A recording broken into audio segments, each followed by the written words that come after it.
You are tuning in to Media Soundwave. My name is Heather Cassidy, and today I'm joined by Sherline Kumanan and Tom Glover from Digital Next, and we are going to be talking about how to grow your business online. Now, whether you are an online business or whether you are a shop, everyone needs an online presence, or maybe you've got a business and you're using it as like your own business card, really. You need to have a presence online, and we want to know how we can take that to the next step and bring you more business by using your online content.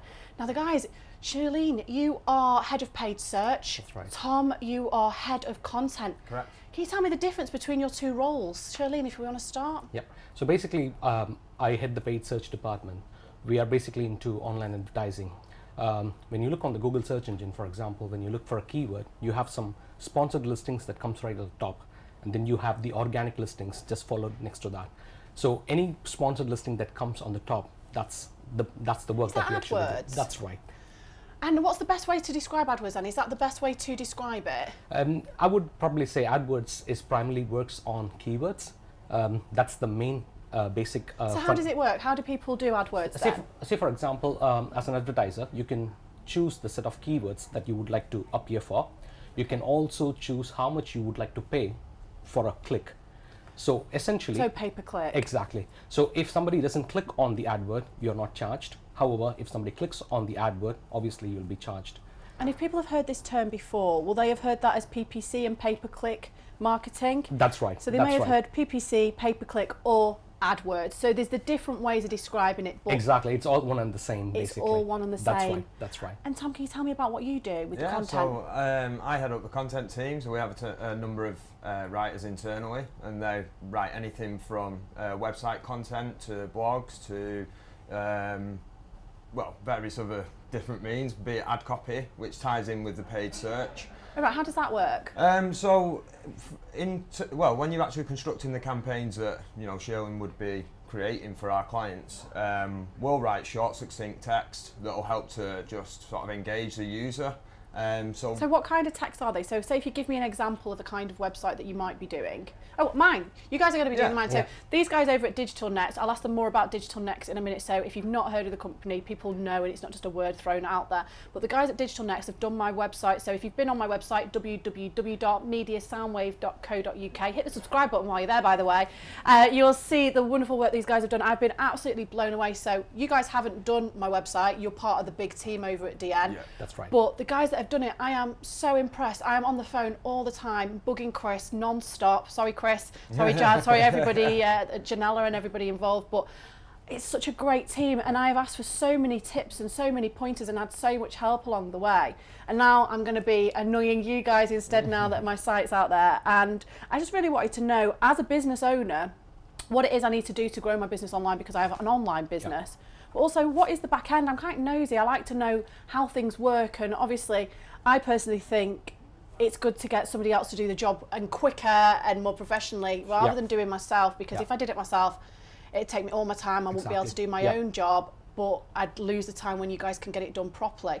But what are the other benefits of actually outsourcing and giving it to companies like yourself? Well, I'd say firstly, it's the resource that we've got in-house. We've got a number of different teams and departments, and I'm sure it's similar for many other agencies. So for you who's coming to us with an idea, or something that you want to sort of get going for a business, you can come to us and we'll cater for every angle of your online marketing, whether it's for paid search or whether it's content or SEO or even e-marketing or social media. Right. They're incredibly powerful tools to be able to project your brand's voice, in effect.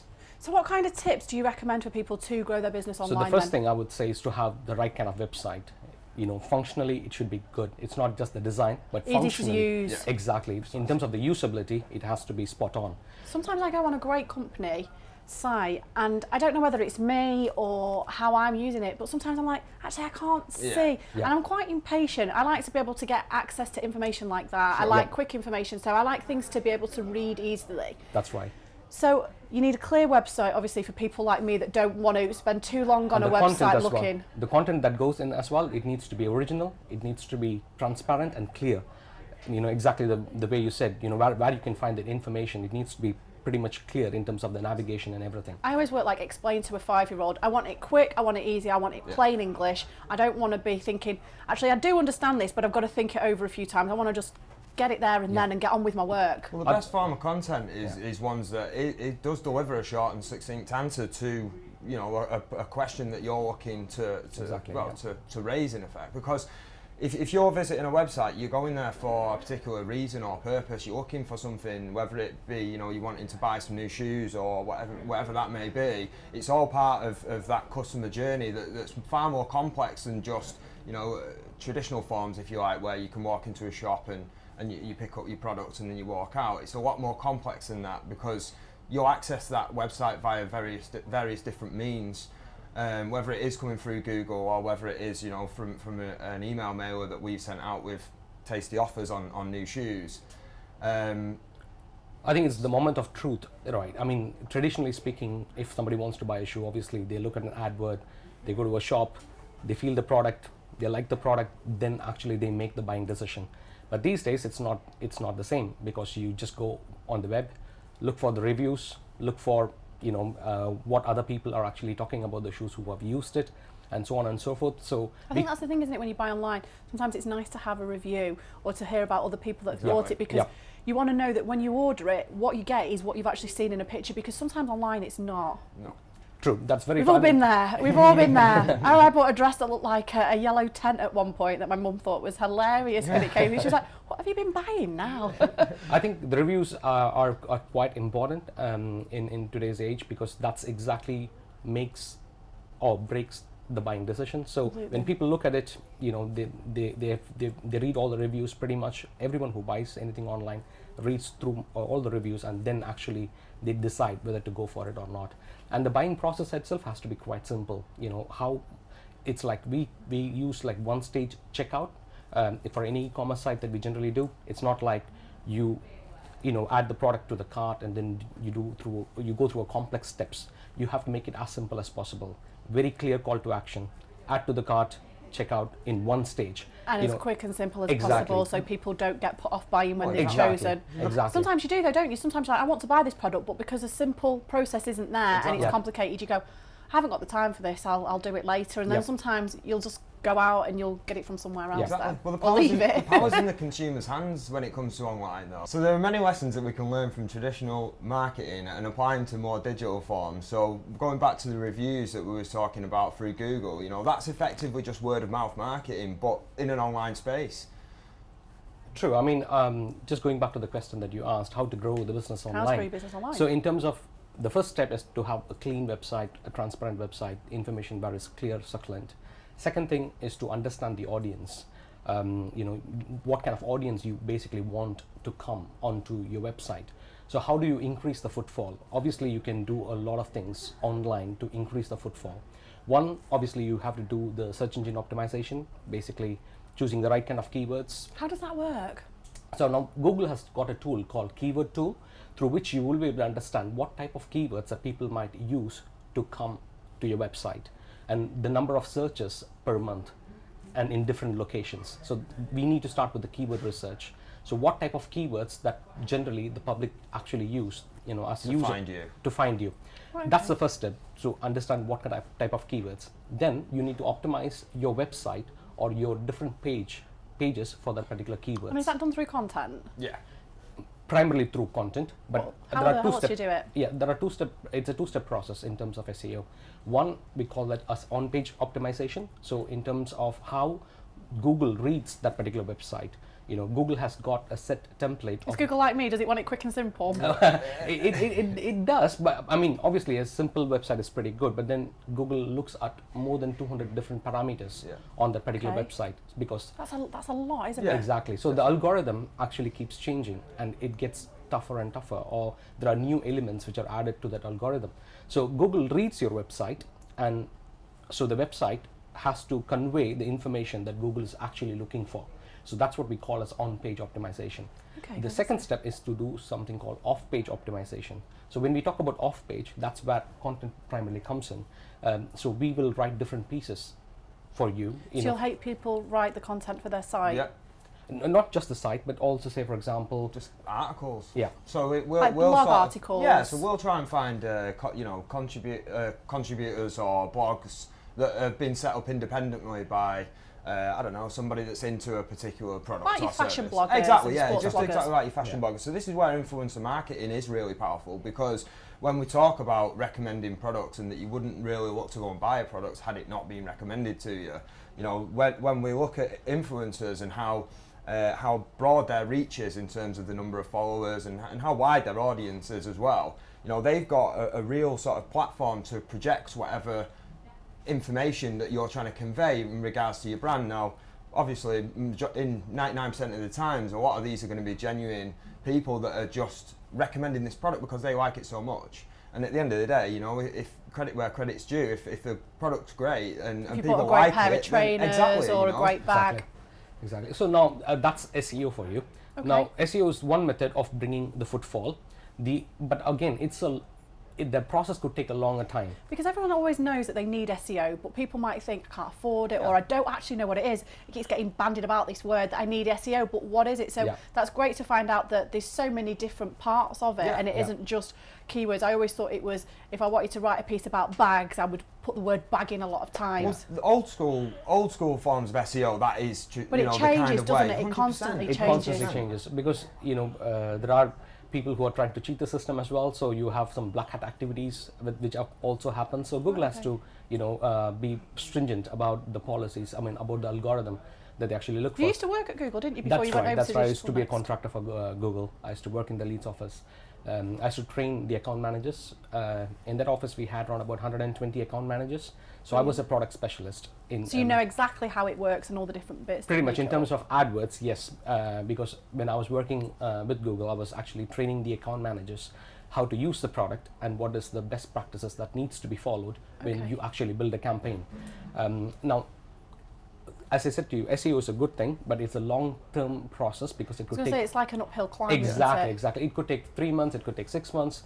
However, you can quickly bring traffic and relevant traffic to your website using AdWords. Now that's a quick win. That's the quick method, Yeah. right? Yeah. Okay. Because So- as I said, I knew SEO took time and it was Yeah, something you have to exactly. wait to take off. Yep, yep. But in terms of AdWords, again, the process is very simple. You choose the set of keywords that you actually want to advertise for.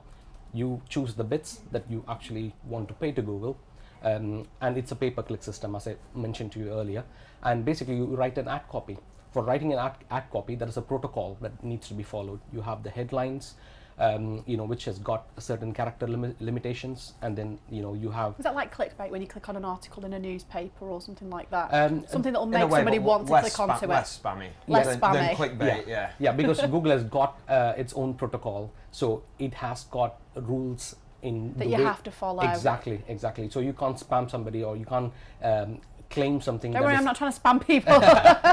It's just good to know how it Yeah. all works, though, Yeah. isn't it? Yeah, that's where Tom comes in. In terms of ad copies, obviously, we need to write compelling ad copies where people actually look at the content and say, yeah, you know what, I need it. So it needs to have an urgent message in the ad copy, and the value proposition needs to be conveyed. When they come to the website, obviously they can read all about you, but in an ad copy, all you have is a very little space. Yeah. A short space to Yeah. tell Exactly. people the maximum of what they want to know at that time to get them to the And site. if it's not actually answering the question that they wanting answered, when by the time they get to your website, that could potentially be detrimental. So the accuracy is key in this ad copy for it to, truthfully convey what Well, you're I think actually selling. accuracy and honesty is so important these days because there is so many spammy things out there, or places where you can buy a pair of shoes that you think are going to be great and they'll come and they'll actually be doll shoes. Yeah. So I think the honesty and accuracy and straight to the point is what everybody needs. And That's right. hopefully going forward, we will see more of that because places are cracking down, aren't they? And Yep. going, no, this isn't right. We need to get you off the searches. Yep. Yep. I mean, pretty much, Google does that for because in the end of the day, why do you want to use Google? Because you find the right content, and I Google everything. Exactly. So I'm a Google fiend. in terms of the policies, they are pretty stringent. There are quite a lot of policies. Now, you asked me a question in terms of how would the new advertiser, can they do it on their own, or Yeah. is it good for us to come to us, Yeah, I know. As I've had other online businesses before, I've got an online business, so I know myself the difference between when I have had people do SEO and when I haven't, because I've got no clue about SEO. Yeah. This is why I've asked you guys to come and explain it to Yeah. me in 5-year-old's English. I just want to know how it works, and to put my mind at rest as well that I know everything's been doing, which I know you guys are doing.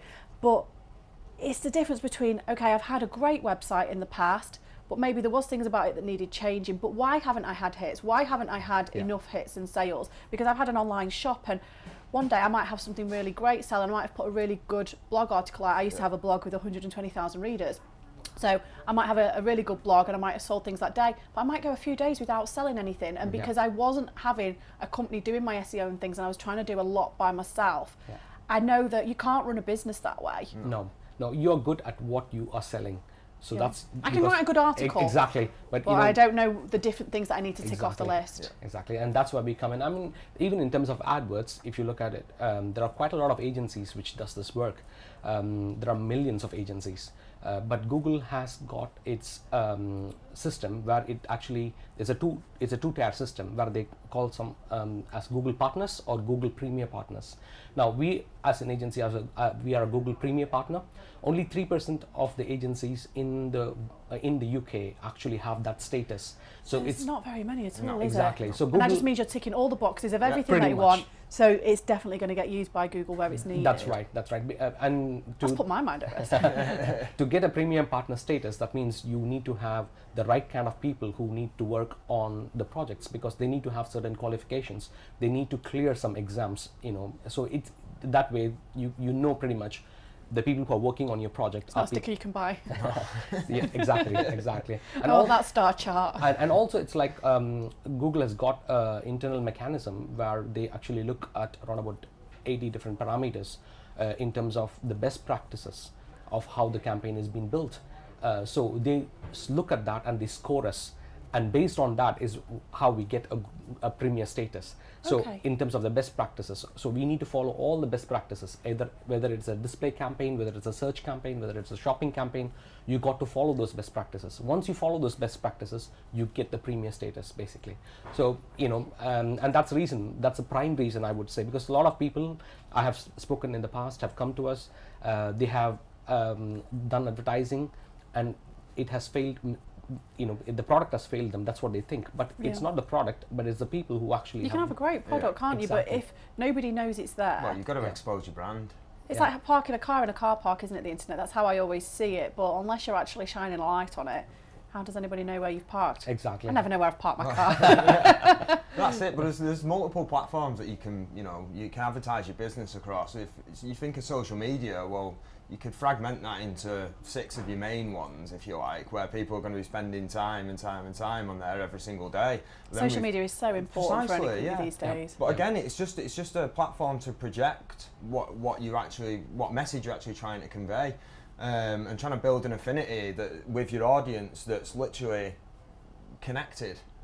So you're giving your audience what they want. You're giving them the information that they want. You're not wasting their time. You're getting straight to the point. Yeah. I mean, when you talk about advertising, it can work in 2 forms. One is keyword-based advertising, which we talk about Google AdWords and everything. Yeah. The other one is the audience-based. That's where the social comes into the picture. And that's the other side of it. Exactly, because once you have a footfall on your website, you know the type of people who come onto the website, and then you through your Google Analytics. Yeah. Through your Google Analytics, you can understand the user behavior and everything, how much time that they've spent on. And anybody can add Google Analytics to their website and see who is coming onto their site. Yeah, and you can understand a lot of in-depth information. It's great to know who your audience is, though. Yeah. And also, it's good to see how your website actually works. Which pages actually are converting better. Say, for example, one of the key things is to have goals that are set in your analytics, so that you can actually track if the people who come onto your website are the good people, are they relevant, and it's very important to have some goals and objectives that you set in analytics through which you actually qualify the traffic. Yeah, this is a good traffic. And once you have qualified the traffic, you can use remarketing, for example. Okay. So sometimes in an e-commerce site, generally it's only 3% conversion rate. Generally, 97% of the people don't buy. People scroll a lot, don't Yeah, they? exactly. A lot of scrolling. They like to compare different websites before they actually make a purchase. So only 3% you would say as an e-commerce conversion rate. Only 97% of the people are going to come to your website, are not going to buy the first time that they come to the website. They're going to go away. But they might come back again then. Yeah, but you need to go and remarket your product back to them so that they can come back to you. And that's when you get the advertising popping up, don't you, when you're on your Facebook feed, and it's like you've just been looking at blinds. That's How right. do you know I've been looking at blinds? That's right. I mean, Stalking. Yeah, you're stalking me, Facebook. so it's a cookie that is dropped on in your browser so that we know that that's the specific product that you have visited. That's the particular website that you have seen. Yep. So basically, we follow you. We follow you. Actually, through Google, you can follow up to 18 months. Really? Yeah, 18 months is the time frame. Where does it keep all this information? I don't even know what I was looking at 18 months ago. So I mean, if you clear your cookies quite often, obviously all the It all information will goes. be lost. But generally, it's a good it's a good thing for us, an advertiser, to do remarketing, because we find it's quite successful with many of our clients. You need to keep up the brand because the more you, obviously they're not looking for your product actively, but passively they are looking at your brand. So they've been looking at you for a reason. Yeah. Exactly, and subconsciously it's there in their mind. So You will have those shoes. so my problem. the propensity to buy is really high back again when you want to actually buy. So you those get a better conversion rate than the 3%. Yes, because anyone who comes onto your website, clearly they have expressed some interest in your website. Okay. So naturally, for them to buy, it's quite simple, rather than bringing completely a new user to your website. So many different angles. Is there anything Yeah. else that we've not mentioned that you'd need to grow your business online? Well, I'd say for a business owner looking to try and make their way online and improve their performance of their website, if you like, you really have to understand who you're actually marketing to. And analytics, as we've just touched on, is a great tool for that, because it will help you to understand your audience, understand why they're interacting with your site, What and they like and what they areas. want more of. Precisely. So that just fuels then further strategies for later down the line, once you can start to see Just being able to understand what the impact it information, is. isn't it, as well? Yeah. But there's a lot of information in there, but you don't really need it all. You only need access to what bits are relevant to yourself and your business. If you can see that, some sort of scheduled marketing activity on one day has given such a rise in sales of a particular product, and you know that you've done something right, because you've marketed your business and the product, and the So it's results about seeing off what the back end. works, Yeah, what exactly. doesn't work, what Yeah. can we do more Precisely, of. yeah. Any tips for people then that are watching? Any extra things that we haven't mentioned, or any little Don't things close people any can do? doors on platforms. Multi-channel marketing's huge, and What do you mean by that? What do you mean don't close doors? So, say for instance that you might be a B2C company and you're selling products mainly to customers, but that doesn't mean to say that you shouldn't have a profile on LinkedIn, which is a B2B platform. So, ultimately, people are going to be looking for your business and your products and services all over the place on the internet. It's so vast and so open that, you need to set up your stalls, if you like, in as many places as possible, in order to attract people from all sorts of different areas, because you'll catch, you're not always going to catch people that are in buying mode, that are ready to go and purchase. You're going to catch people that might be on the daily commute to work in the morning and checking the junk emails, and then have seen that there's an offer that's just come up on that particular day for a product that they're looking for, or they've been looking for the past 2 weeks. It can catch you at any moment in time, and that's why Google's great at facilitating the exposure of your brand and your products and services, and connecting you to consumers. So yeah, I would definitely say the same in terms of, it needs to be an integrated plan. It needs to be a holistic plan rather than just doing one channel, because the you need more to look at the bigger picture Exactly. and make sure Everything. that you're ticking all the but they all boxes and you're covering interlink all together angles. as well. they work together. That's the whole thing. I mean, it's not just doing the search engine optimization. That's great. You got to do it. You got to do the AdWords as well, because that will help you in terms of quick wins. Also in terms of social, in different platforms like Instagram or Facebook, you need to have your presence even on that. As Tom said, LinkedIn again is a great place to have the presence as well. So it works all in tandem. It works all together. More the presence. It's like your website is your shop window. but you need to have many routes to the shop. So all these How do channels. you get there? Exactly. Brilliant. Yeah. Well, if you want to find where these guys are, you can head over to our website. As I said before, it's www.mediasoundwave.co.uk. And if you go on the Meet the Experts section, you'll find photographs of the guys, and you'll find links to where you can see their work, where you'll find them on different social channels and hear about everything they do. So thank you to everybody for tuning in. Thanks to all the crew. Thanks to you guys for joining us. Thank you. And hopefully we'll see you again soon here on Media Soundwave.